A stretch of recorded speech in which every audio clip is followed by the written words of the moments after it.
The one and only ABC 3340, the station working for you.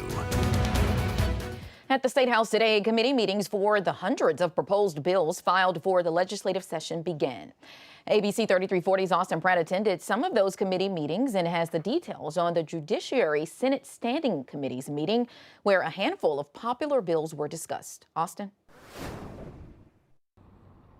The committee meeting began with Senator April Weaver asking for her bill, Senate Bill 17, seeking the death penalty for child predators to be continued to next week. But it was another bill involving sexual assault that was controversial to the committee.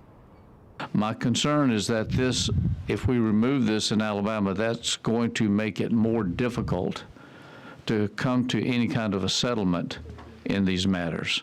Senate Bill 30, or Trey's Law, would not allow for non-disclosure agreements to be made in settlement cases of abuse.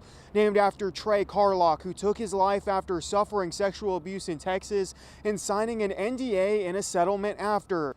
Some representatives took issue with the bill, fearing it could interfere with the settlement process or amount for victims. I have a concern that an individual or a victim of that may not be able to resolve that case if there's not a non-disclosure. So I can certainly see what you're saying there. Senator Matt Woods filed the bill. He is in contact with Trey Carlock's family and believes in this legislation. He made the case that if passed, victims would still be able to achieve appropriate settlements and could potentially cause an increase.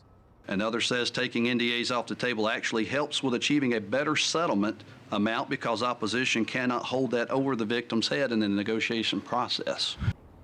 Another one of Wood's bills, Senate Bill 31, which would increase penalties for terrorist threats, was also critiqued by the committee, asking for a more concrete definition of a credible threat. In Montgomery, Austin Pratt, ABC 3340 News.